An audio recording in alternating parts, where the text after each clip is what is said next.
भारत में वो क्षमता है कि भारत ग्लोबल फूड बास्केट बन सकता है। हम लोगों के लिए कुछ विषय जो कि चिंता के विषय रहे थे, उस पर हम लोग मजबूती से काम कर रहे हैं। सबसे बड़ी चिंता हम लोग की रही थी कि जिस तरीके से पोस्ट हार्वेस्ट लॉसेस होते हैं उसको हम लोग कैसे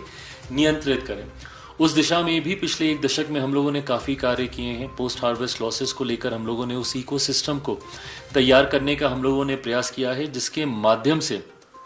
कोल्ड स्टोरेजेस तैयार करके, पूरे लॉजिस्टिक्स तैयार करके, ताकि पोस्ट हार्वेस्ट लॉसेस को हम लोग कम कर सकें। फूड प्रोसेसिंग सेक्टर का अपने में एक बहुत बड़ा योगदान है पोस्ट हार्वेस्ट लॉसेस को कम करने को लेकर। मेरे लिए वो तस्वीरें, वो दृश्य बहुत दुखदाई होते हैं जब मैं देखता हूँ कि हमारे किसान भाई सड़क पर टमाटर, प्याज, आलू उसको फेंक देते हैं। ऐसे में अगर वही पदार्थ अगर प्रोसेस हो जाए तो उनकी लॉन्जेविटी बढ़ जाती है। वो लंबे समय तक आप उनको स्वच्छ रख सकते हैं, फ्रेश आप उनको रख सकते हैं लंबे समय तक।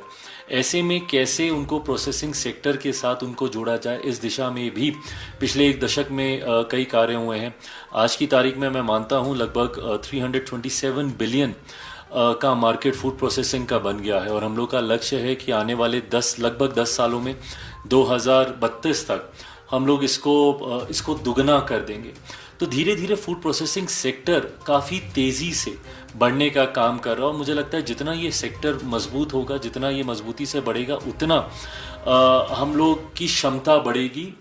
उत्पादन को लेकर। और जब हम लोग ग्लोबल फूड बास्केट की बात करते हैं, जैसे जैसे हम लोग की क्षमता बढ़ेगी, जैसे जैसे हम लोग उसको प्रोसेस करके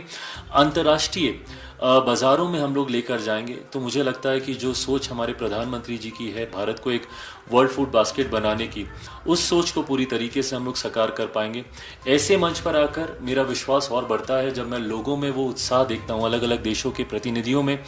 बड़ी बड़ी फूड प्रोसेसिंग से जुड़ी हुई कंपनियों, बिकॉज इस दौरान मेरी कई मुलाकातें हुई बड़ी बड़ी कंपनियों के मालिकों के साथ, उनके हेड्स के साथ, और उन्होंने जो विश्वास दिखाया भारत में, ना सिर्फ कईयों ने नए निवेश के वादे किए, बल्कि कईयों के एक्सपेंशन प्लान्स हैं। कईयों ने अपने R&D तक को वहाँ पे भारत में जिस तरीके से इनोवेशंस को लेकर, स्टार्टअप्स को लेकर, यंग ब्रेन्स, भारत के युवा जिस तरीके से रोज़ आए दिन